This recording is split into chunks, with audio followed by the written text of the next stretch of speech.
청취자 여러분 안녕하십니까. 2주 동안 오래 기다리셨습니다. 오다방 라디오 방송 오늘이 보내드리는 격조 높은 시사 교양 프로그램 오다방 시작하겠습니다. 언제나처럼 서혜성 작가 옆에 와 계십니다. 안녕하세요. 예, 안녕하십니까. 새해 복 많이 받으십시오. 네, 그럼 이중과세입니까? 아니, 적절한 인사는 아닌 것 같고, 하여튼. 네. 왜 적절한 인사를 아닙니까? 새해 복 많이 받으라는 말은 사실 복은 위에서 아래로 내려주는 거거든요.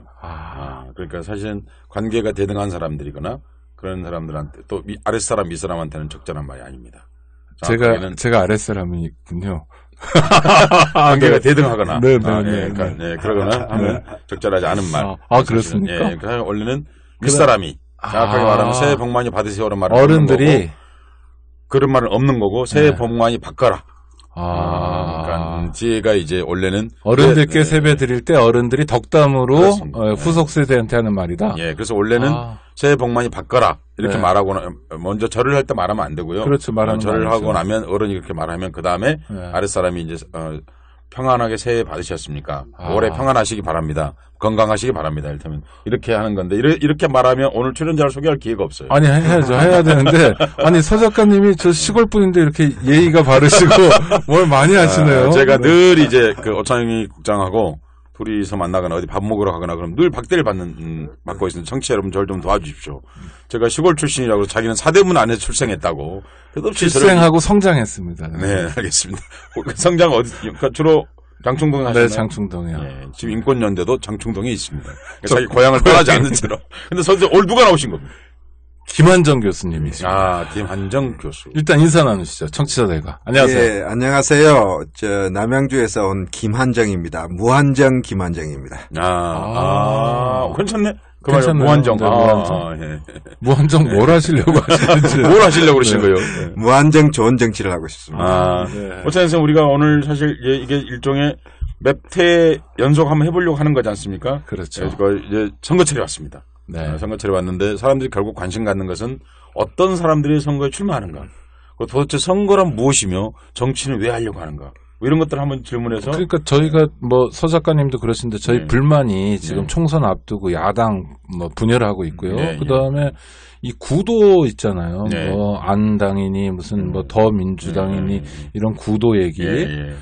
그다음에 진박이니 무슨 박이니 이런 얘기만 잔뜩 하고 있는데 실제로 어떤 사람들이 이번 선거에 나가려고 하는지 또 그 사람들 중에 중요한 게 옥석을 가리는 거 아닙니까?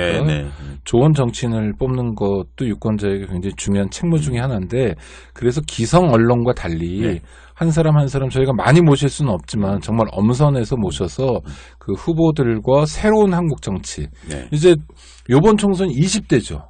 그렇습니다. 20대면 20살이면 정말 대한민국 정치, 대한민국 국회도 국민에 대한 책임을 제대로 져야 될 것 같아서. 선거를 80년 했다는 얘기잖아요. 428. 못했지만 그렇죠. 거의 그러니까 중간에 5.16 쿠데타라고 해서 없어지고 한 번에 2번씩도 하고 그랬죠. 그래서 그 첫 손님으로 우리 김한정 교수님을 모셨는데 청취자 여러분들 중에는 낯선 분도 계시고 참 반가워하시는 분도 계실 텐데요. 간단한 자기소개 말씀 한번 해주시죠. 예, 제 소개보다는 우리 청취자님들이 남양주에 대해서 의외로 잘 모르실 거예요. 남양주가 65만의 큰 도시로 성장을 했습니다. 전통과 현대가 공존합니다. 아파트촌들이 많이 생기고 미니 신도시들이 많이 생겼어요. 제가 지금 활동하는 곳은 진접읍, 그다음에 오남읍, 그다음에 별내 신도시입니다. 제가 아이들이 셋인데요. 태어나서 처음으로 읍과 리 주소의 읍리에 남양주시 진접읍 금곡리 그러니까 리에 산다고 너무 좋아해요. 그런데 거기가 말로만 읍리지 그냥 도시 아닙니까? 신도시입니다. 아파트촌입니다. 그러니까 지금 김한정 교수님께서는 거기에 좀 출마하러 가신 거죠? 4월 달에 총선에 도전했습니다. 그 후보가 되신 건가요?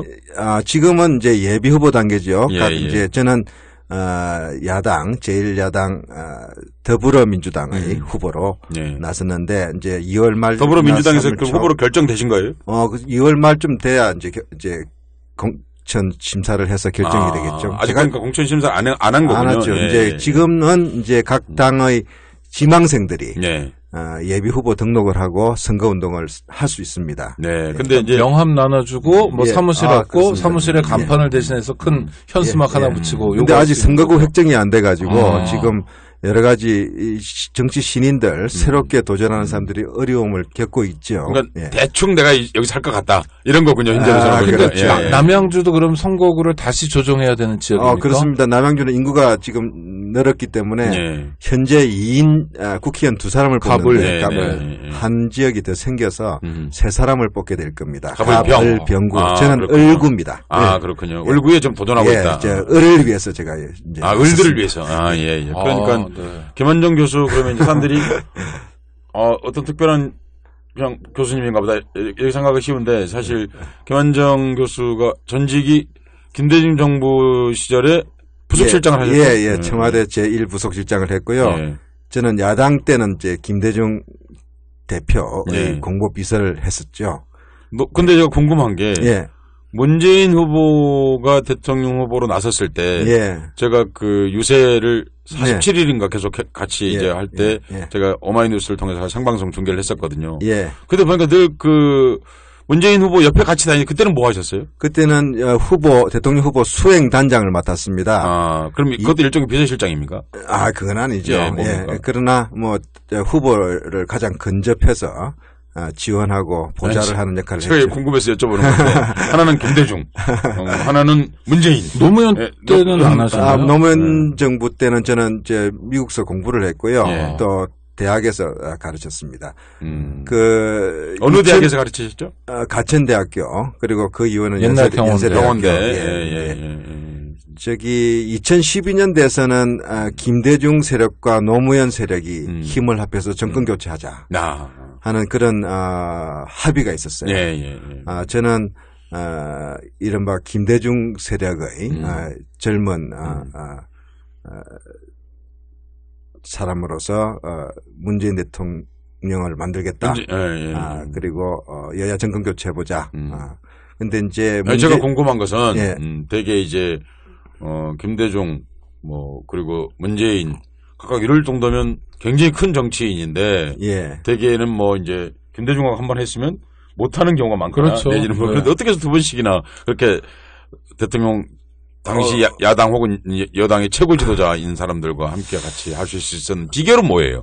글쎄요, 노무현 정부 때 저는 참여는 하지 않았지만 노무현 대통령 후보 때부터 당선을 바라고 또 청와대에서 몰래 지원을 했습니다. 응원을 했고 참여정부가 김대중 대통령의 여러 가지 남북 화해 정책, 그 다음에 서민을 위한 경제 정책, 그리고 민주주의 제도 개혁에 대한 그런 입장들을 그대로 이어받아서 더 심화시킬 것이라는 기대와 또 그런 성원을 했었죠. 크게 큰 흐름에서 김대중 노무현 정부는 민주정부 10년을 우리가 지금 얘기를 하지 않습니까? 그러나 분당 사태 등 여러 가지로 정치적으로 좀 간격이 있고 불화가 있는 것처럼 이렇게 됐죠. 2012년은 그걸 봉합하자, 극복하자, 더 미래로 가자. 그런 취지에서 저도 문재인 후보가 되는 것이 좋겠다 생각을 했었고 또 문재인 후보를 지원했던 핵심 세력들이 또 제가 아는 분들이 많이 있었어요. 그분들이 상당히 좀 요청이 있었습니다. 이른바 뭐 여러 가지 상고 초려 정도는 아니지만 제가 좀 나서줬으면 좋겠다. 저는 망설였어요. 뭐냐면요.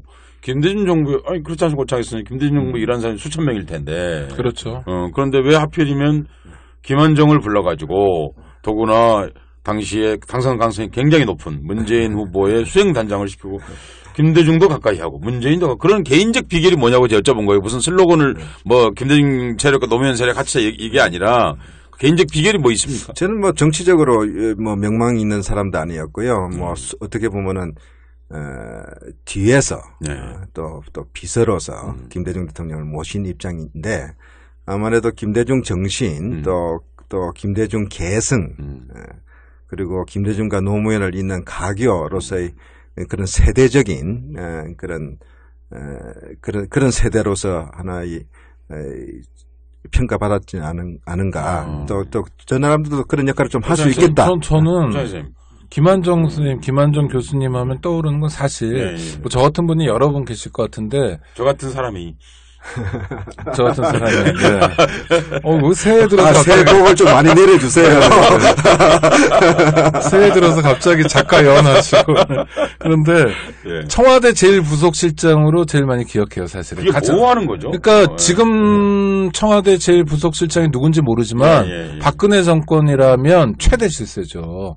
문고리 권력이죠. 그런데 문고리 권력이란 말이 박근혜 정권 때는 지금 만들어진 말이고 사실은 이명박 때도 그런 얘기 별로 없었고 김대중 노무현 때는 뭐 아예 없었죠.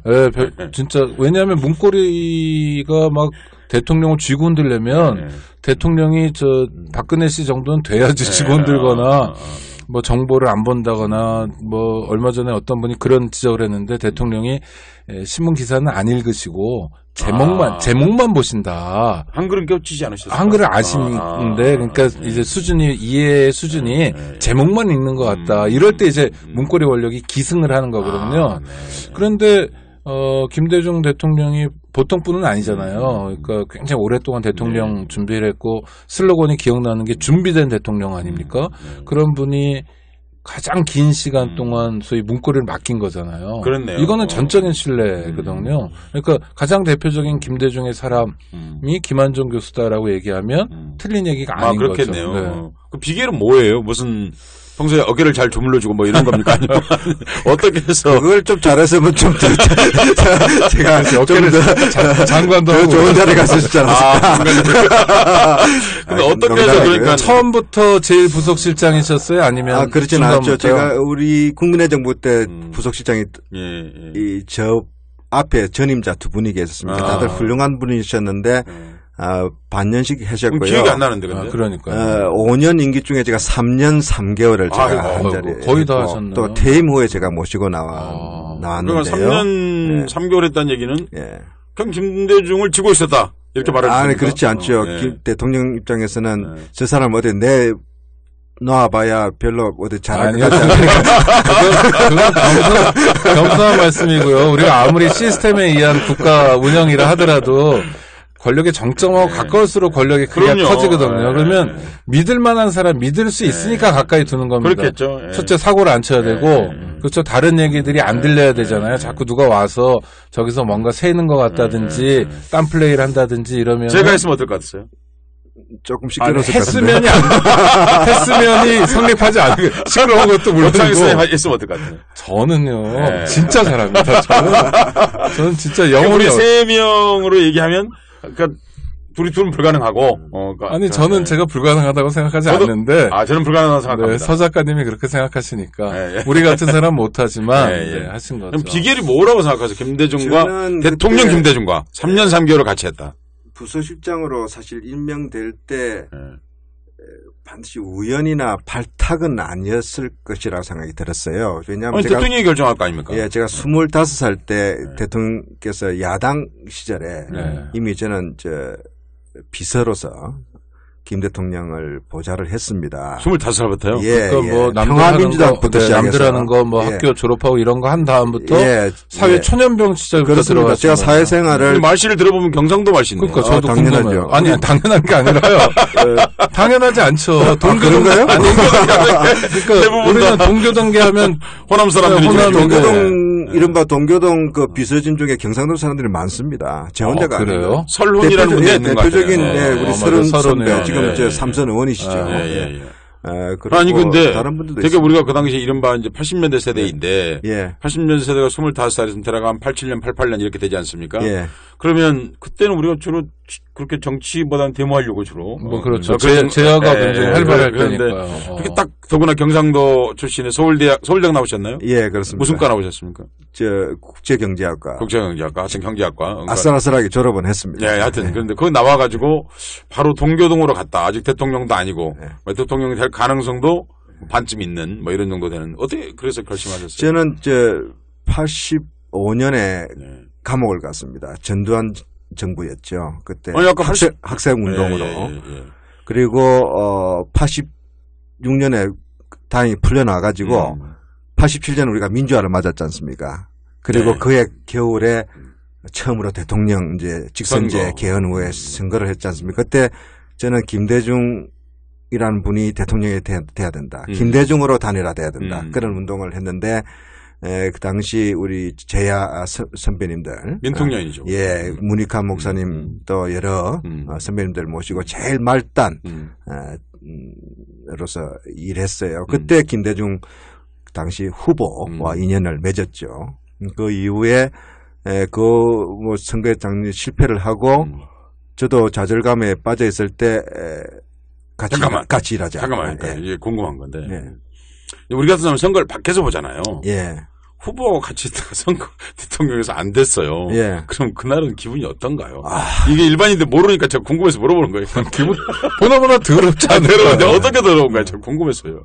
뭐 우선은 할 일이 없어지죠. 어디 갈 데가 없어지죠. 할 일이 없구나. 잘못하면 거 낙선하고 차이가. 기분을 하면 기분이 어떻습니까? 뭐 요새 전문 용어로 X 됐다죠. 네. 그러나 그때 김대중 총재가 정말 벼랑 끝에서 기사회생했습니다. 88년에 바로 그 대통령 선거 반년도 채 안 뒤에 그날을 얘기해 주세요. 12월 18일입니까 언제입니까? 그러니까 그날을 얘기해 보세요. 자, 그때 대통령 선거가 있었어요. 예. 근데 노태우가 됐어. 제가 똑똑히 기억을 하는데요. 그때 이제 우리 그 소위 김대중 단일 후보 범국민 운동본부가 있었습니다. 기독교회가 지금 종로구에 있었는데 한 오후 새벽 2, 3시쯤 돼서 이제 폐색이 짙어져서 이제 틀렸다 했을 때 갑자기 김대중 후보가 그 사무실을 방문한 거예요. 동교동자에서 처음으로 고맙다는 인사를 하러 사람들은 다 울고 난리가 났죠. 김대중 후보도 정말 내가 봐도 너무 철학 맞고 슬퍼 보였어요. 근데 제가 그때는 한 21살 아주 젊은 혈기방정한 이제 대학생이었잖아요. 복학은 했지만 그래서 갑자기 저도 모르게 우리는 패배하지 않았습니다, 후보님. 그 소리를 막 했어요. 누가 했다고? 제가 했어요. 제가 평소에 그런 사람이 아니지 않습니까? 그때 제가 기억을 나는데 황지우 시인, 그 덩치 큰 분이 황소 같은 눈물을 뚝뚝 흘리고 유시춘 작가 또 그냥 거의 그냥 뭐 목이 메어서 그러고 있는데 오기 같은 게 발동을 했어요. 새로 시작하면 되지 않습니까? 그렇게 말했단 말이죠. 그랬을 때 김 대통령이 딱 쳐다보는 그 눈빛이 그게 부속실장이 된 거고. 아니 그때는 저를 잘 몰랐을 거예요. 그 많은 사람들 중에. 게다가 경상도 사투리로 우리는 뭐 한번 똑같이 한번 해줘보세요. 우리는 패배하지 않았습니다. 다시 시작하면 됩니다. 그랬어요.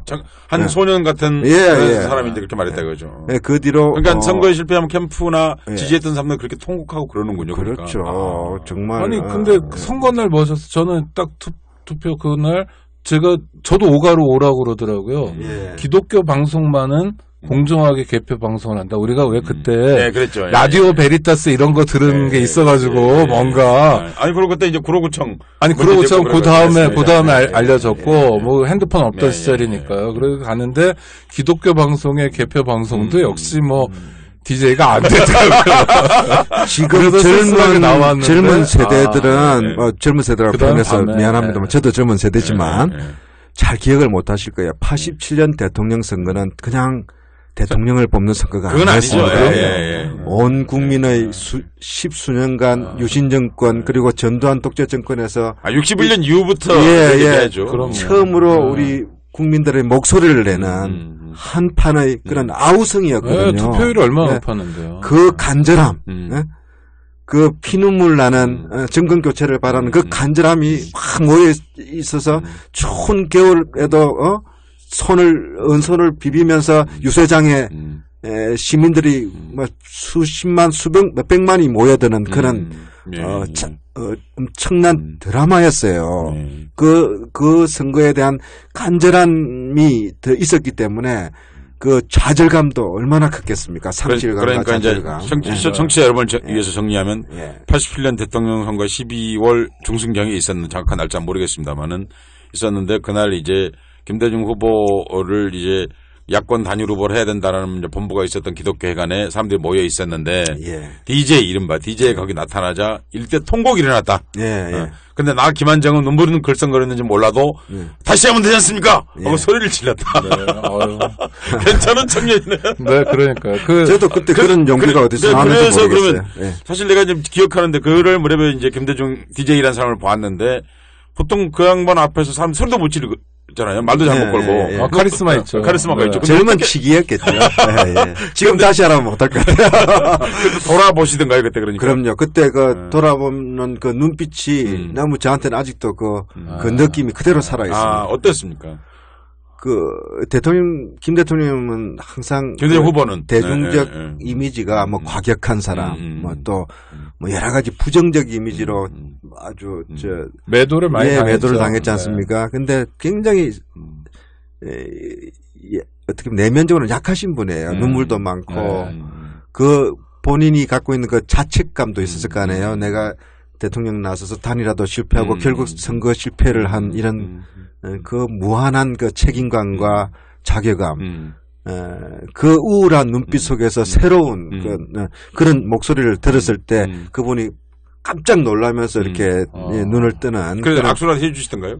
그럼 악수도 했죠. 악수도 했고. 그러나 아무 말씀 없이 그냥 나가셨구나. 떠나시더라고요. 수행원들한테 둘러싸여가지고. 그것이 이제 대화도 못 해봤어요. 어찌 보면 그것이 공식적 인연이군요, 그러니까.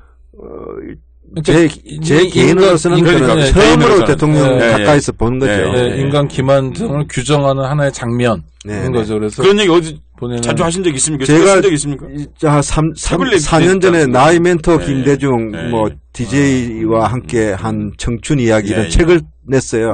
거기 그 내용을 상세히 좀 써놨습니다. 이번에도 책을 내셨네요. 예. 남양주 시민과 함께 걸어가는 김한정의 길. 예, 그거는 김한정의 길. 거기 여기는 그 내용은 없고요. 그 내용은 못 실었어요. 그러니까 이제 그 책 제목도 멘토라고 하셨으니까 뭐 또 나이 차이도 꽤 있는 거 아닙니까? 그러니까 상당히 많은 영향을 받았을 텐데 그 김대중 대통령으로부터. 오창희 선생님. 네. 근데 이거 방송이 재밌어지려고 그러는데 길어질 것 같아서 걱정이.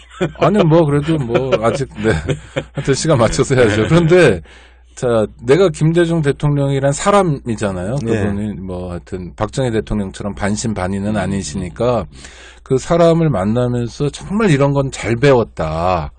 하는 거를 왜냐하면 이게 이 방송이 김한정 교수님이 학교에서 만났던 그런 학생 같은 분들도 많이 듣거든요. 젊은이들도.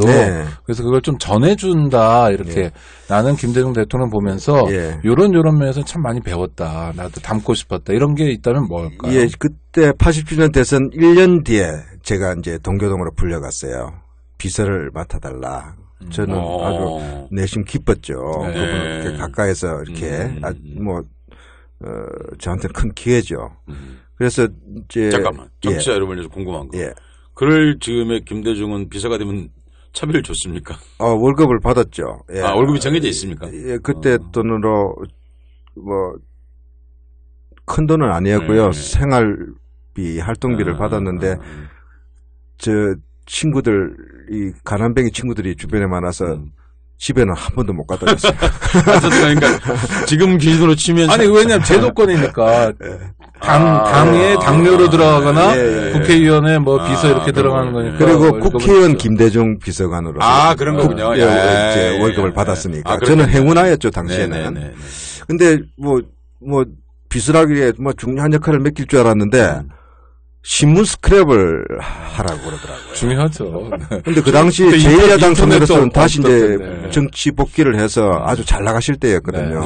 그때 광주 청문회 우리 노태우가 막 여소야대 전국의 아주 아주 힘 있는 야당 대표였기 때문에 정말 이 말단 젊은 비서는 대표 얼굴 보기가 힘들었어요. 그래서 그래도 좀 시키는 대로 해야 되는데. 저는 그러니까 책상에 앉아서 그때 신문들이 좀 많습니까? 조간신문 또 저녁에는 석간신문에 나오는데 당신은 가판이라는 게 있었어요. 가판이었죠. 저녁 때 다음날 신문이 미리 편집돼 가지고 나오는 걸 오면은 오래 가지고 빨리빨리 보고를 드려야 되는데 이 야당 총재 얼굴 보기가 힘들어요. 그래서 저는 이제 뭐 하루 종일 신문 오래 놓고 줄 긋고 하는 건데 처음에 하는데 이게 한 달에 가고 두 달에 가도 아무런 이른바 피드백이 없어요. 뭐 죽으라고 오래 갔는데 이분이 보시는지 안 보시는지, 예? 그리고 저도 뭔가 거창한 포부를 안고 나도 이제 우리나라 정치 개혁도 나름대로 뭐 야당에 좀 기여를 해보겠다고 하는데 신문이나 오리고 앉아 있으니 정말 야 이게 뭔가 좀 잘못된 거 아닌가. 그런데 석 달째 되는 때 한 부르시더라고요. 그러면서 며칠 전에 그때 알빈 토플러가 새로운 미래혁명, 뭐 디지털혁명, 제3의 물결, 예, 제3의 물결 이런 아주 선풍적인 그 관심을 그런 그런 아주 해안적인 그런 통찰력 있는 글들을 냈었어요. 그 관련 기사가 있어서 그걸 오려서 드렸더니 그걸 보시고 그런 기사들을 많이 좀 챙겨달라. 처음으로 제가 받은 이제 지시네요. 갑을 간 게 아닙니까? 그렇죠. 제 상점 보스인데 보스가 이제 내라는 존재가 있다는 거를 안 거야. 알고 또 인정을 해준 처음. 근데 힘이 나죠. 근데 그것도 또 잠시 또 오리기 시작하는데 이거 끝도 없어.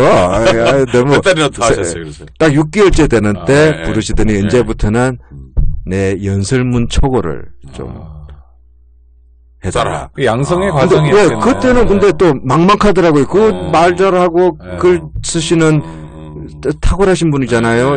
저 박학다식하고 경륜 있는 분의 스피치라이터 이거는 꿈에도 생각 못했는데 그거는 제 착각이었어요.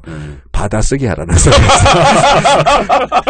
그래서 옆에 불어놓고 눈을 감고 메모지 제목만 쓴 메모지를 보면서 존경하고 사랑하는 국민 여러분 하면 내가 받아 쓰면 되는 거예요. 받아 써가지고 깜짝 놀랐어요. 앞에까지 앞뒤 문맥을 좀 맞추고 그 다음에 정서를 해서 오려면 그걸 가지고 이제 편집 교정을 하시는 거예요. 직접. 근데 그 당시 저 말고도 저 선임 공보비서가 있었어요. 그 나중에 문화부 장관을 하신 남궁진 선배신데, 남궁진 의원님도 하시네. 그분은 원고지에 돌판에 글을 새기듯 주군에 대한 무한한 충성. 그런데 시간은 가고 기다리는 분은 계십니다. 저는 초조하지요. 저래가다가 하세월에 언제 20매 30매를 정설을 해서 올리면 푹푹 끓고 다시 나오면 또 정설을 하기 시작해요. 그때 PC라는 게 처음 나왔어요. 그래서 저는 그거를 알고 아레아 한글 버전 1.0 맨 처음 나왔을 때 도스로 움직이는 거예요. 젊은 세대는 도스라는 걸 모를 겁니다. 윈도우 시스템 전에 도스 명령어를 다 입력해야 되는. WP 치고 이렇게 프린트도 가로 세로 2배 확대가 아주 혁명적인 기계였어요. 도트 프린터. 그래도 그걸 제가 도입을 했어요. 그래서 그걸 배워서 286 PC, XT였습니다. XT. 그래서 워드 프로세서로 작성을 했어요. 그 선진이고 혁신이었네요. 대통령이 깜짝 놀라는 거예요. 바로 그걸 뽑아서 교정하면 따다닥 고쳐서 가니까 그 업무 능률이라고 한 생각해 보십시오. 원고지에 받아 쓰던 기자회견문 초고가 워드 프로세서로 찍어서 나오니까 시간은 10분의 1로 단축이 되고 2번 고칠 걸 4번 고치고 자전까지도 고칠 수 있는 저는 죽어나죠. 고치고 근데 저는 그 과정에서 대통령이 어떤 대목을 뭘로 고치고 어떤 단어를 뭘로 고치는 그런 섬세함을 저는 그 고치는 과정 속에서 저는 체득을 할 수가 있어요. 많이 배우겠네요. 이분이 도대체 왜 이 단어를 일로 이렇게 바꿨을까? 그리고 왜 이 대목을 처음에 썼다가 팍팍 지워버렸을까? 그 당시 시국은 굉장히 민감한 시국이었습니다. 이른바 지금 공안적도 있었지만, 요새는 종북몰이도 하지 않습니까? 그 당시는 김대중 여전히, 빨갱이라고. 감옥의 양심수가 2,000명, 3,000명. 당신 또 여소야대 전국을 뒤집으려고, 서경원 의원 방북 사건이나 문익환 목사님이 북한을 가신 걸 완전히 간첩으로 몰았어요. 그 배후에 김대중이 있다. 그래서 야당 총재 위기가 야당의 위기였고 여소야대의 위기였어요. 결국 그 몰이로 삼당 합당으로 갔지 않습니까? 예? 지금 저 새누리당인가요? 그 전신인 민정당이 민자당이 되는 과정 아닙니까? 그 과정, 그 벽척간도에서 야당을 이끌고 그 두터운 반공보수, 멸공보수, 그 다음에 이런 그리고 검찰의 칼날로 야당과 민주 세력을 압살하려는 그 최전선에 서 있었던 거예요, 도리어. 김대중이라는 그러니까 지도자는. 김한정 교수는 예비후보, 남양주 을구의 예비후보는 자기 얘기하라고 우리가 말을 더듬더니 김대중 얘기하라고 그러니까. 김대중의 사람인 것 같고요. 제가 빗을 너무 오래 했어요. 아니, 저는 이걸 만약 이렇게 뭘 하나 붙인다, 말을 만든다면, 김대중의 키워드를 배운 거예요. 김대중의 키워드, 양쪽에 따옴표 치고. 그거는 저는, 그러니까 그때도 청년 시절이셨을 텐데, 20대 그런 경우 굉장히 소중하죠. 그렇죠. 근데 궁금한 거예요. 사실 이제 삼당 합당이 이루어졌지 않습니까? 그런데 그때 제가 늘 지금 야당한테 하는 얘기입니다. 그때 이제 평민당이지 않습니까? 그러니까. 평민당의 그때 후보가 국회의원이 다 해서 70 몇 명이었거든요. 79명? 78명인가 그랬는데. 그런데도 그때 야당이 작다고 느끼지 않았거든요. 존재감이 있었거든요. 근데 지금 130명인가 그러는데 이건 왜 이러는 거예요? 야당의 힘은 저는 의석에서 나온다고 생각하지 않습니다. 국민의 지지를 받느냐, 그리고 그 방향이 옳으냐, 얼마나 정의로우냐. 그럼 지금 더불어민주당 당원이시죠? 예, 그렇습니다. 지금 오늘날 야당의 위기는 바로 거기서 나온다고 생각합니다. 안녕하세요. 오창익입니다. 인권연대는 정부나 기업의 지원을 사양하고 오로지 시민의 참여로만 운영하는 100% 순도의 민간 인권단체입니다. 1999년 창립 이래 한눈 팔지 않고 오로지 인권운동에만 매진해 왔습니다. 인권연대 회원으로 참여해주세요. 인권연대 회원이 늘어나면 그만큼 인권연대의 활동도 풍부해지고 활발해집니다. 인권연대 회원 가입은 인권연대 홈페이지를 참고해주세요. 감사합니다. 국민들이 저도 이제 지금 정치하기 때문에 유권자들 만나고 시민의 목소리를 바로 현장에서 듣지 않습니까? 찍어주고 싶어도 찍어줄 수 없을 만큼 못한다는 거예요. 그리고 역시 그 강인한 리더십에 대한 갈망이 있습니다. 그러니까 그거는 박근혜 대통령이나 새누리당을 너무너무 싫어하는 사람도 그렇죠. 개혁적인 마인드를 가진 사람들도 그렇게 얘기한다는 거죠. 그래서 정말 저도 자괴감 또 반성 이런 걸 많이 합니다. 그 현장에서 어려우시겠네요. 그런 문제들 어렵죠. 특히 지금 야당이 분열의 과정에 있고 또 이 결과가 어떻게 될지 참 걱정되지 않습니까? 총선이 코앞인데 석 달 뒤에 이제 국회의원을 뽑아야 되는데 국민들은 여야 1대1로 맞붙어서 이겨라는 야당 지지자들의 그 목소리, 염원, 소망들을 과연 지금 이 현재 분열된 야당 체제로 받아낼 수 있을 것인가, 보답할 수 있을 것인가 걱정을 많이 해주지 않습니까? 그래서 저는 앞으로 평민당하고 비교 한번 해주세요. 그러니까 평민당은 80명 가까운 역시 평민당과 지금 130여 명이 되는 야당. 뭔 차이가 있는 겁니까? 두 가지 차이는 있죠. 역시 그 당시는 강고한 그 지역적 기반, 그 다음에 김대중이라는 카리스마 있고, 그 다음에 비전이 있는 리더, 그리고 김대중 당시 총재, 지도자 김대중은 이론과 실천을 진짜 겸비한 지도자였습니다. 그분은 항상 그 이야기를 하시잖아요. 모름지기 정치라는 것은 서생적 결단, 문제의식과 상인적 현실 감각을 겸비해야 된다. 서생만 강조하면 이상주의에 빠지고 현실에서 실패한다. 현실만 강조하면은 세속주의로 빠져서 방향을 잃게 된다. 그걸 겸비해야 된다. 원내에도 병행투쟁론이었습니다. 원에서도 잘해야 된다. 그래서 국정감사, 지방자치제 이런 제도개혁들이 일어났어요. 저는 김대중 야당 시절에 오늘날 정치개혁의 과제들을 대부분 다 문제제기했다고 생각합니다. 그런 면에서 제가 조금 과장부터해서 한국 정치에서 김대중은 스티브 잡스였다 저거 주장하고 있습니다. 그런 새로운 비전이 있는 정책 야당이라는 말도 그때 처음 나왔습니다. 야당이 무슨 정책이 있어요? 발목 잡고 견제하면 되지. 싸우면 되지. 싸우면 되는 거죠. 김대중 야당은 정책 야당이었습니다. 야당 외교라는 말을 만들어냈습니다. 야당이 무슨 놈의 외교를 해요.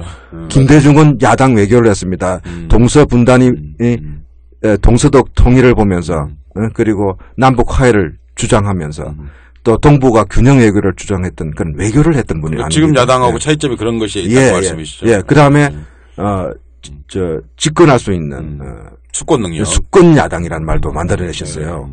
그런 비전을 제시하고 또 실천을 보여줬기 때문에 적은 숫자지만 아주 그 제도권 야당에 대한 불신들을 털어낼 수 있었고 또 그런 기대감이 있었기 때문에 많은 제야 민주 운동 세력들도 이제 국회의원이 되겠다. 너는 변절자로 그 당시 제도권에 가면 변절자로 매도될 수도 있는 그런 분위기가 남아 있었지 않습니까? 그런데 많은 소위 젊은 피 이렇게 해서 대통령께서 공천 주고 밀어주고 그 스타들을 다 만들어냈지 않습니까? 오늘날 대권 후보군에 들어서 있고 야당의 지도자군에 들어있는 분들은 대부분 그런 발탁 케이스 아닙니까? 그렇죠. 다시 말해서 야당의 혁신을 이루는. 알겠습니다. 김대중 얘기하려고 그런 게 아닌데. 아니, 전 하나만 더 할게요.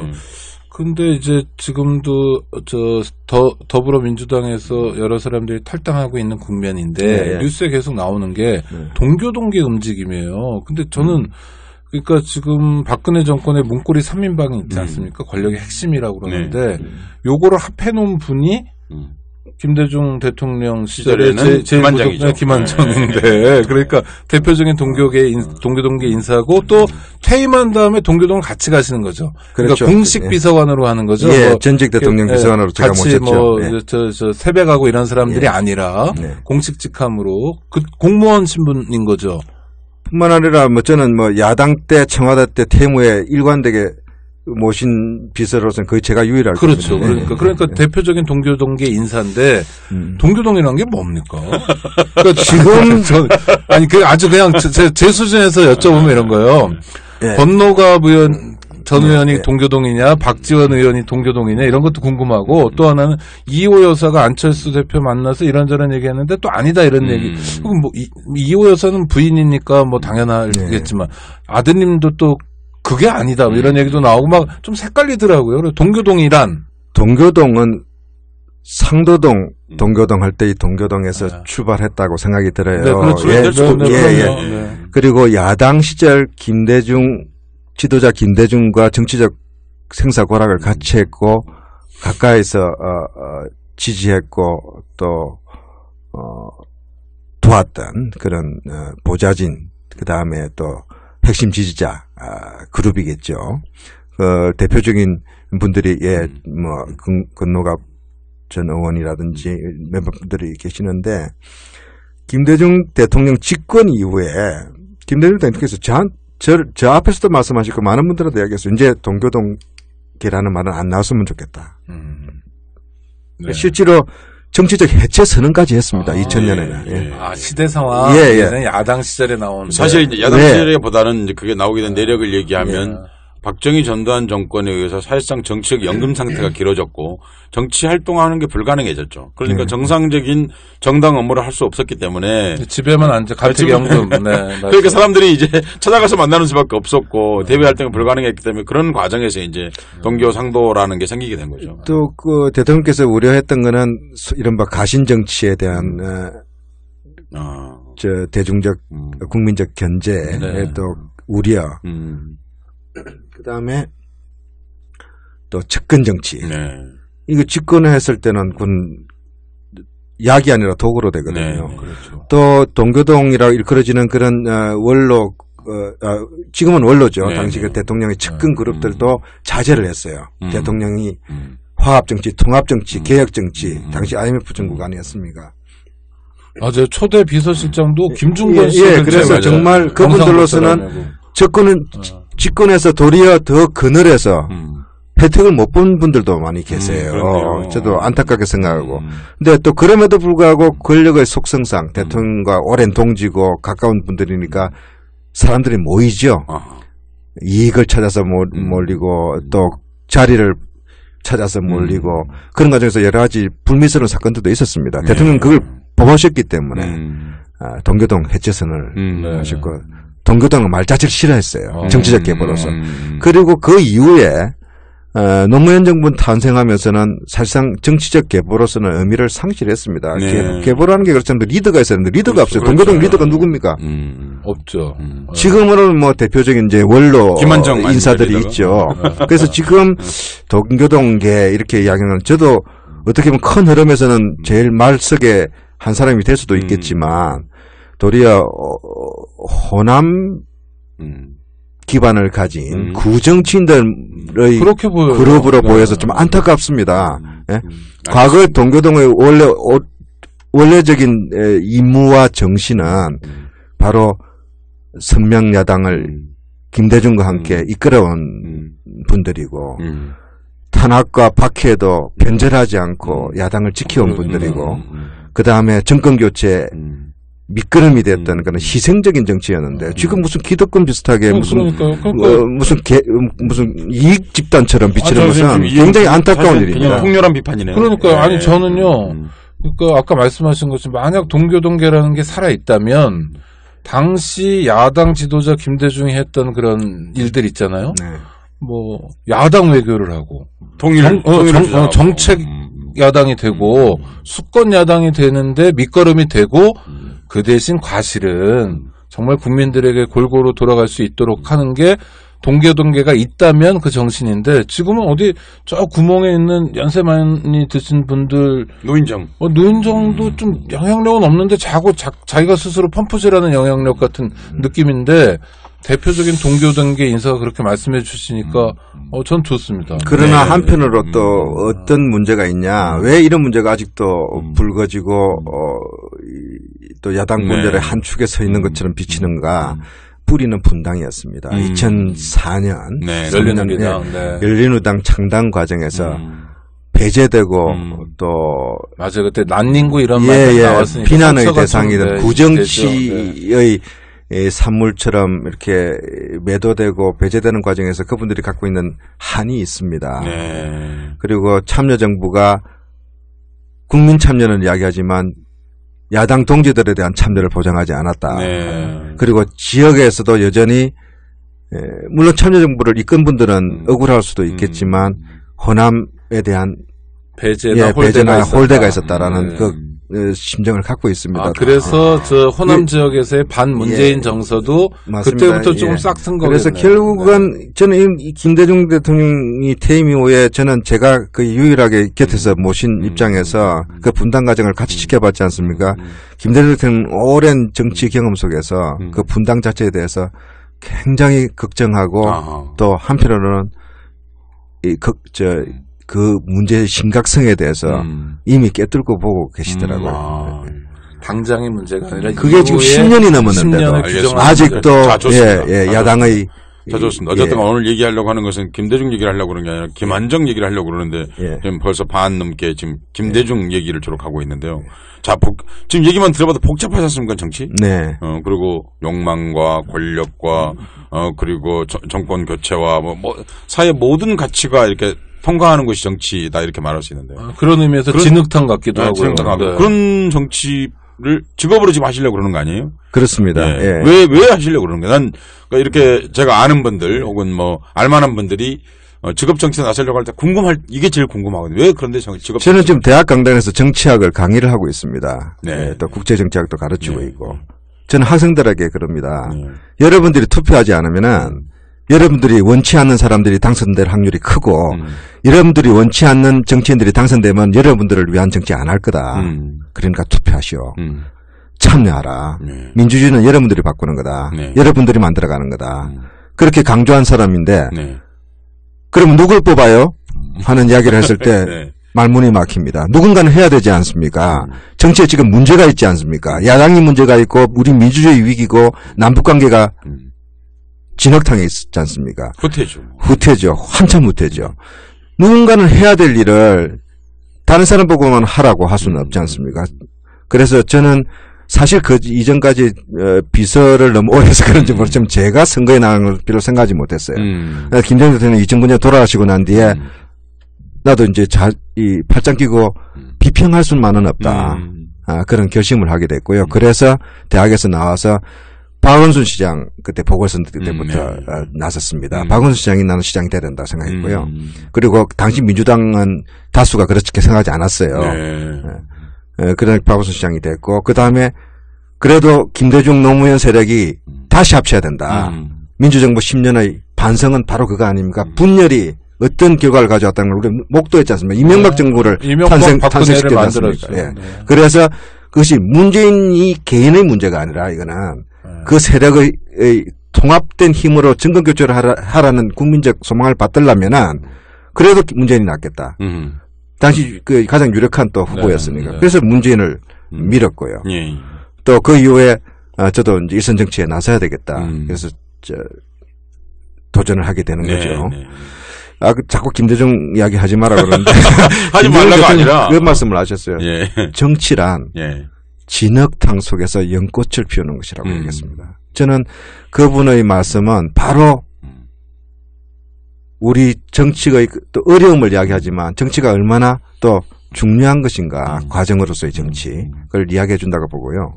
바로 그게 바로 막스 베버가 그랬지 않습니까? 소명으로서의 정치를 이야기했지 않습니까? 막스 베버는 그랬습니다. 정치라는 것은 날카로운 송곳으로 두꺼운 송편을 뚫으려는 진하는 작업이라고 그랬어요.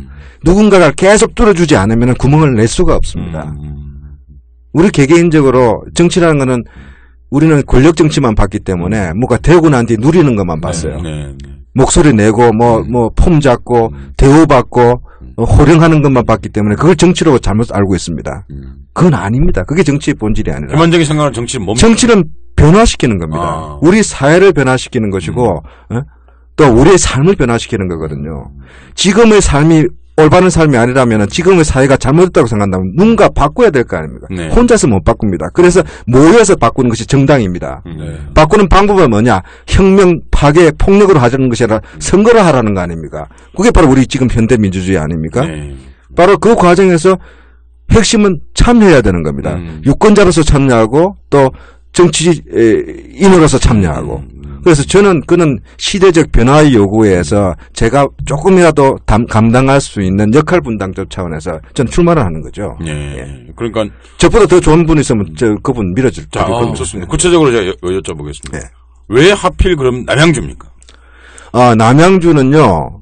제가 태어나고 자란 곳은 아닙니다. 저희 아버지가 제가 고등학교 시절에 조그만 공장을 운영하면서 인연은 있지만 제 2년 전에 남양주 시장 후보감이 없다고 초청을 받았습니다.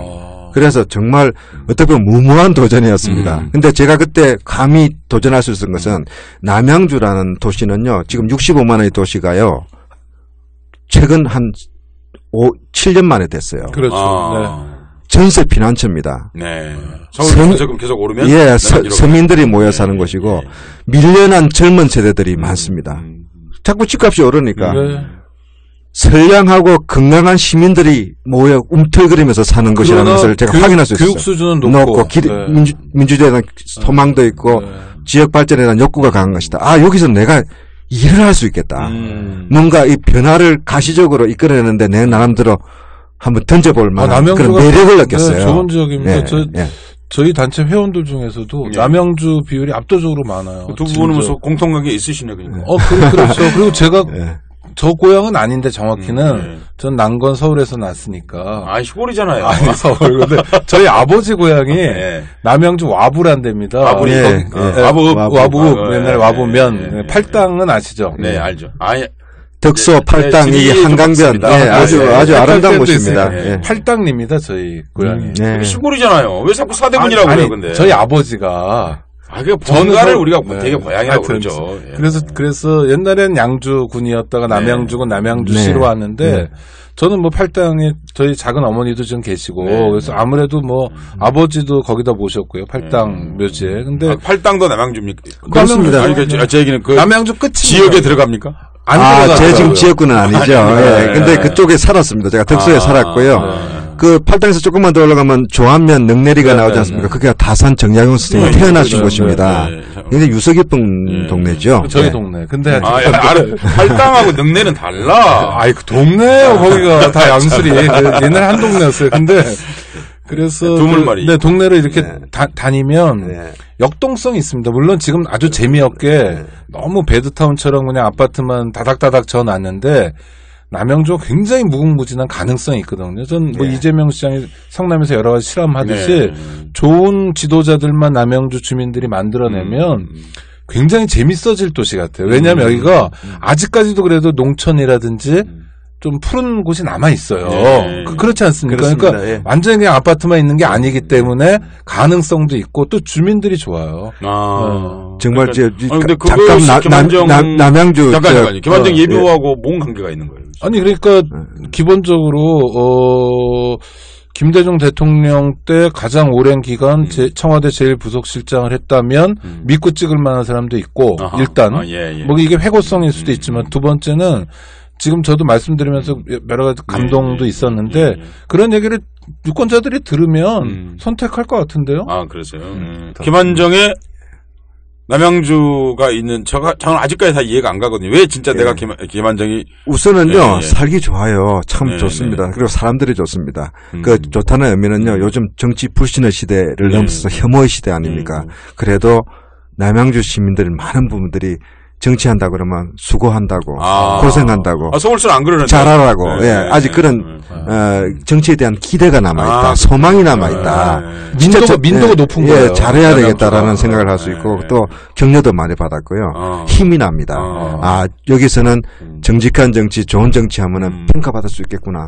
또 실제로 저 그 기대감이 하나도 어긋나지 않았습니다. 저는 아주 좀 요즘 뭐 선거에 나오는 사람들은 다 자기가 된다고 하지만 그렇죠. 당락에 관계없이 저는 내가 택한 길 또 남양주에서 심판받겠다는 그 남양주에서 성공하겠다는 그 각오가 잘못된 판단은 아니었다는 것을 매일매일 느끼고 그러니까 희망으로 살아가고 김한정 예비후보의 얘기를 정리하면 남양주는 지역명은 오래되었으나 지금 있는 지역은 새롭게 생기고 있는 도시다. 그렇습니다. 물론 옛날 이제 전통적 도시도 있지만은요. 그런데 그분들이 전반적으로 서울에 살고 싶거나 내지는 서울에서 전셋값이 너무 올라서 그분들이 이제 일정하게 와 있는 분들인데 그러나 학력 수준은 또 높고 그러다 보니까 사회 참여 의식도 높다. 그리고 좋은 지도자만 생긴다면 이분들은 사회를 바꾸는데 크게 기여할 큰일 났네. 우리 서혜성 교수가 출마하면 저는 도저히 안 되겠는데. 왜요? 정리를 이렇게 잘하시니까. 네. 저보다 남양주 더 잘하세요. 그러니까 정리를 잘한다고 그렇게 투표인이 되는 건지 모르겠는데.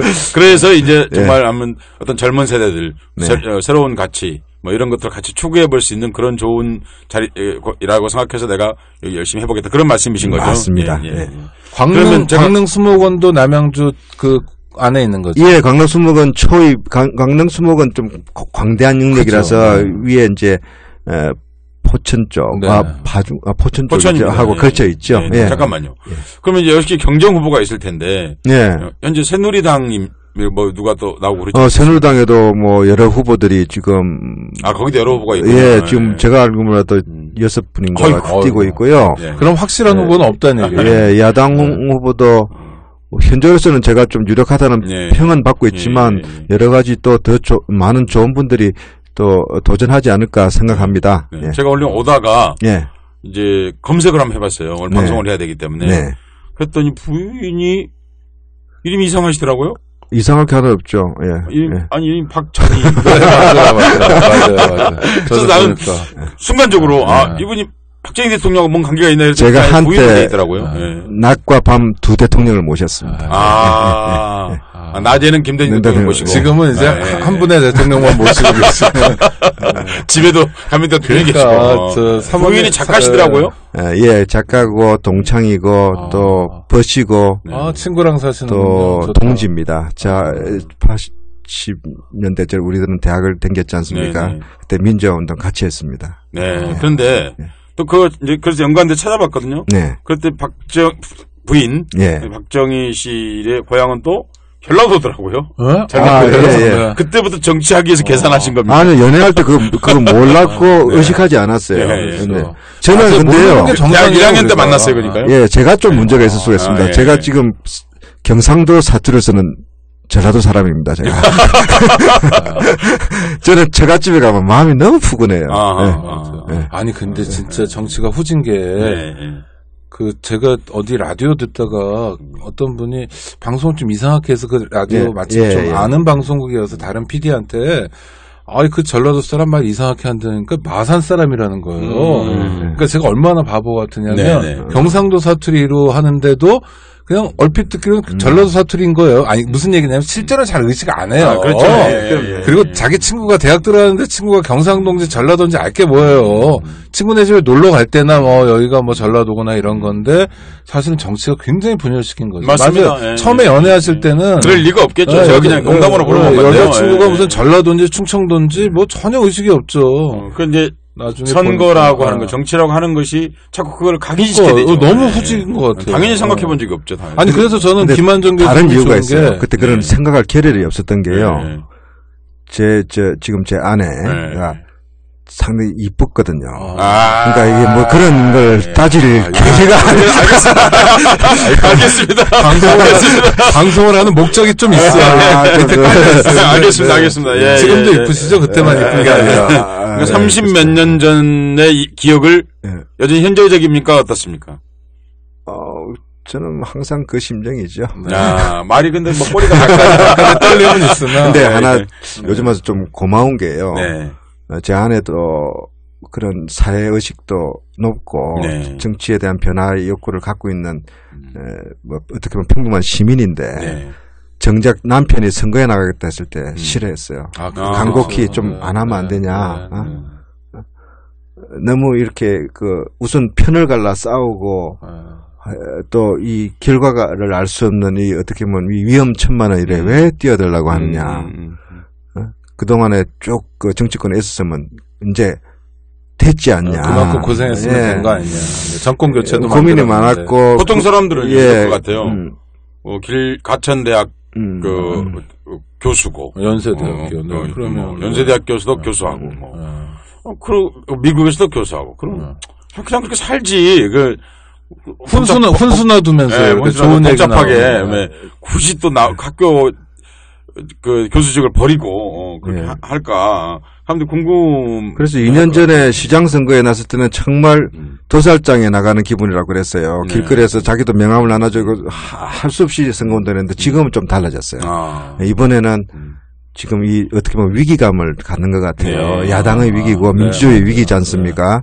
그래서 개인 기만정이 아니라 소명을 가지고 사명감을 가지고 임해라 하는 응원을 해줘서 너무 고맙게 생각해요. 그래서 이번 될 것 같아요. 그렇군요. 우선 지배 동의를 제대로 받았군요. 그러니까 야당과 민주주의의 위기가 아니라 훨씬 큰 국가의 위기지 않습니까? 지금. 그리고 저는 새해가 됐지 않습니까? 근데 새해가 됐는데 새해 소망 이런 걸 혼자 생각해 보면요. 사실 별로 없어요. 아니 무슨 얘기냐면 새해가 좋다고 해서 여러 사람들이 희망을 나누고 이런 걸 좀 이야기하고 이런 분위기가 아니라 연말에 위안부 한일 협상이라고 그딴 걸 하지 않았나 정초부터 산소폭탄인지 수소폭탄인지 이런지 않나 또 확성기를 튼대지 않나 이러면서 온통 정말 거꾸로 가는 것들만 연말연시에 보니까 이건 세상을 바꾸기는커녕 온전하게 제정신으로 내가 버티는 것도 큰 문제다라고 저 자신이 좀 움츠러든 저를 봅니다. 그런데 그러니까 우리 김한정 교수님 부인 사모님 같은 경우에는 거꾸로 그런 위기감을 느낄 때 그때 더 역할을 해야 된다. 훌륭하시네요. 네. 그런데 이 책을 내셨는데 출판 기념회가 있더라고요. 출판 기념회는 정치인들은 왜 하는 건가요? 다 하시더라고요. 자기를 소개할 만한 무슨 이벤트 거리가 별로 없죠. 아직도 정치 신인이지 않습니까? 예비 후보들 저를 더 알려야 되는데 방법이 없습니다. 그러니까 이제 이 어떻게 보면 제도의 아주 애매한 부분이에요. 선거일 90일 전부터는 못합니다. 출판기념회를 못하게 되는데 지금은 할 수 있죠. 그래서 출판기념회를 통해서 자신의 정치적 비전이나 또 정치적 견해에 대해서 알릴 수 있는 기회이기 때문에 또 그런데 맞춰서 책을 썼고요. 제가 살아온 길, 또 남양주를 한국 정치를 바라보는 제 시각에 대해서 동의를 구하고자 하는 그런 이벤트죠. 그런데 제가 이제 책을 오늘 나왔다고 해서 책을 저한테 주셔서 봤는데 추천사를 쓴 분이 이희호, 이종찬, 문재인, 박원순, 박지원, 안희정, 조국 뭐 이렇게 화려하네요. 정말 화려한데 이렇게 이분들하고 다 아시는 거예요? 예, 좋은 분들하고 그래도 인연을 정치적 이거 개인적 인연을 다 유지하고 있고요. 또 이런 분들이 성원해 주셔서 이번에는 반드시 당선돼서 보답을 해야 되겠다. 그 보답이란 결국 좋은 정치겠죠. 지금 현 시점에서의 좋은 정치는 야당을 살리는 것이라고 생각합니다. 야당을 살려서 박근혜 정부의 독주를 막고 그다음에 잘못된 정책을 바로잡고 서민들의 불안과 고통들을 경감시키는 정치를 해야 된다. 지금 우리 벼랑 끝에 서 있는 국민들이 얼마나 많습니까? 정말 생계가 어렵고 앞날의 희망을 잃은 국민들이 너무 많습니다. 특히 젊은이들이요. 예. 우리 지금까지 성장 시대에 살아왔던 어른들은 감히 상상도 못할 일이 지금 벌어지고 있습니다. 현실입니다. 앞날이 깜깜합니다. 점점 더 좋아질 거라고 생각하는 사람들이 없어지는 시대가 돼버렸어요. 그런 이런 속에서 또 무슨 남북관계마저도 이렇게 뭐 전쟁 일발 직전에 그런 무모한 대결까지도 벌어지고 있는 것을 우리가 눈으로 보고 있지 않습니까? 알겠습니다. 이런 시대 때 정치는 무엇이 해야 되느냐, 무슨 역할을 해야 되는가. 조국 서울대 교수하고는 친구. 예, 동창입니다. 그럼 대학 다닐 때 알고.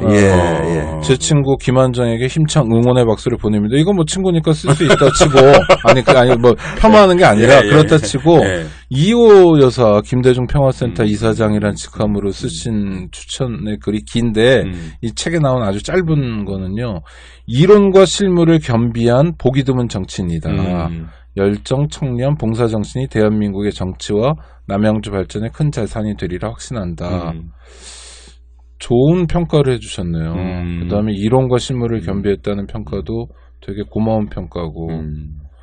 정말 좋은 일이 문재인, 많았으면, 안철수 두 분이 가서도 이런 얘기는 안 들은 것 같은데. 아니, 근데 박원순, 문재인 다 이렇게 한 사람을 향해서 박수를 치고 격려를 해주시네요. 고맙네요. 다른 예비 후보 분들도 초청을 하려고 그래서요. 똑같은 기회를 드리려고 생각하고 있습니다. 좋습니다. 이 책에 관한 내용을 한마디로 압축해서 말씀하시면 어떤 내용입니까? 이 정치라는 것은 결국 사람 사이에 길을 내는 것이다. 근데 이게 제가 저작권 위반입니다. 이 말씀은 사실은 앞에 계시는 우리 서혜성 교수님한테 제가 배운 거예요. 그런 얘기 안 하셔도 됩니다. 이거는 카피라이트가 아니라 카피레프트입니다. 레프트. 정말 우리 갈라진 마음, 분열과 대립, 갈등을 극복하고 이제 새로운 대한민국으로 통합해야 되지 않습니까? 이 새로운 대한민국은 통일 대한민국이 돼야 되고 바로 그런 과정에서 정치가 이제 긍정적인 역할을 해야 될 시점이 왔고 그걸 하도록 만드는 것은 바로 우리 시민의 힘이다. 그리고 그 시민의 힘은 선거에서 좋은 정치인, 보다 낮은 자세로 보다 깨끗한 정치를 할 수 있는 정치인들을 골라내서 당선시켜 주는 것이다. 감히 이렇게 요청하고 싶어요. 우리가 슈퍼마켓에 가서는 유통기간도 따지고 브랜드도 따지고 가격도 따지고 그렇죠. 그다음에 AS도 따지면서 어떻게 정치인에 대해서는 그만큼 우리가 꼼꼼한 자세로 그렇게 악착같이 정치 소비자의 권리를 과연 발휘해 왔는가 그거 같이 한번 호소하고 싶어요. 이번 총선은 여러 가지 어려운 여건이지만 이 책 내용이 그런 내용입니까? 예, 그런 내용이 있습니다. 아니 저는 김한정 교수님 말씀 듣고 제가 저는 일주일에 딱 우유 한 통만 사는데. 뭘 한 통? 우유요, 우유. 지금도 우유를 먹어요? 아니, 커야죠, 지금도. 네. 이게 그냥 큰 키가 아닙니다. 근데. 배겠죠? 배. 배라는 게. 뱃살이겠죠? 이게 무슨 말씀인지. 당혹스럽긴 합니다만. 하여튼 근데, 마트 주인은 어떻게 하냐면, 유통기한이 얼마 남지 않은 우유는 앞쪽에 손이 쉽게 닿는 데 하고 좀 오래 남은 건 뒤에다 갖다 놔요. 늘 그러더라고요. 그러면 또 소비자가 어떠냐면 그 와중에도 다 이렇게 하나씩 봐가지고 유통기한이 좀 오래 남은 그러니까 신선한 우유를 먹으려고 그래요. 뭐 1,000몇백 원짜리, 2,000원짜리 우유 한 통을 사도 그런데 4년 동안 어떤 사람들이 국회의원 하느냐에 따라서 우리 삶이 얼마나 달라지는지 우리가 여러 번 봤잖아요. 또 대통령이 어떤 사람이 되느냐에 따라 달라지는 건 말하면 정말 입이 아플 수준이고 그래서 새로운 국회의원 선거에 그러니까 처음 도전하시는 거죠. 예. 정치는 오래 하셨지만 네, 처음 이제 도전이시죠. 엄밀히 출마는 못했지만 시도는 했었죠. 그때. 네. 근데 공천을 못 받았죠. 네. 경선에서 떨어졌습니다. 제가. 그럼 사실상 처음이죠. 네. 그래서 좋은 일이 있으셨으면 좋겠고, 그 좋은 일이 개인의 좋은 일이 아니라 말씀하시는 것처럼 남양주 주민들하고 대한민국 국민들에게 좋은 일이었으면 좋겠고요. 이렇게 얘기하다 보니까 벌써 방송을 마무리해야 될 시간이 됐네요. 우리 서 작가님도 마무리 말씀 하나 해주시고. 네, 김한정 교수가 이른바 동교동계 네. 내지는 이제 그래서 주목받았던 이유 중에 하나가 제가 알기로는 이제 학교를 졸업하자마자 아까 말씀하셨던 것처럼 경상도 사람으로서 함안 사람이죠. 함안 사람을 바로 김대중 정치인과 결합해서 지금까지 돌아가실 때까지 계속해서 인연을 이어온 드문 사람이죠. 그러니까 그냥 인간으로 보면 의리가 굉장히 좋은 사람이죠. 네. 예, 한마디로 말해서. 그런데 그런 일이 참 쉽지 않은 일이죠. 그런데 이제 그분이 사실은 그 의리만 있는 게 아니라 미국에서 공부도 했고 대학 교수도 하고 그러다가 이제 직업 정치로 나서게 됐는데 격려드리고 싶습니다. 성공하시기 바랍니다. 네, 감사합니다. 그러시고 네, 우리 김한정 교수님도 우리 청취자들 저희가 새로 생긴 방송이라 아주 많이 듣진 않지만 오피니언 리더는 되게 많이 듣습니다. 그래서 우리 또 남양주 주민들도 좀 많이 들으실 것 같은데요. 인사 말씀 한번 나눠주시죠. 새해 덕담과 함께. 네. 2016년은 정말 어느 한 해 소중하지 않은 해가 없지만 특별히 우리에게 중요한 해라고 생각합니다. 총선이 있습니다. 그리고 여러 가지 국가적인 어려움이 있습니다. 여기서 건전한 그리고 건강한 균형 역할을 할 수 있는 야당을 반드시 지켜주시기 바라고요. 저도 그 최전선에서 뛰고 있습니다. 남양주는 정말 좋은 분들이 모여 사는 우리 대한민국 8도 시민들이 모여 사는 대한민국의 압축판입니다. 성장하는 도시고 젊은 도시입니다. 여기서 저는 정치의 새로운 꿈을 펼치려 하는데요.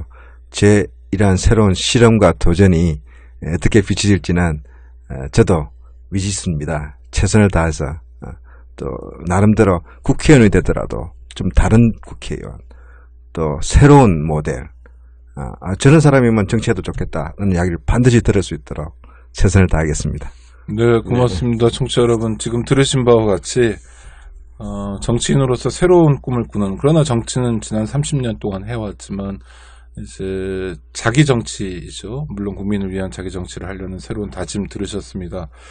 오늘 방송 여기서 마치려고 합니다. 그 서 작가 말씀 주신 대로 몇 번 더 이런 기회를 가지려고 하는데요. 관심 가져주시고 참여하는 만큼 또 우리가 관심 갖는 만큼 세상은 딱 그만큼 바뀔 거라고 생각합니다. 청취자 여러분 감사합니다. 고맙습니다. 네, 고맙습니다. 안녕하세요. 장발장은행의 대표를 맡고 있는 홍세화입니다. 200만 원, 300만 원 벌금을 내지 못해 감옥에 갇히는 분이 매년 4만 명이 넘습니다. 장발장은행은 이분들에게 무이자 무담보로 대출을 해주고 있습니다. 장발장은행을 후원해 주시기 바랍니다. 실로 모든 게 엉망으로 치닫는 듯한 세상입니다마는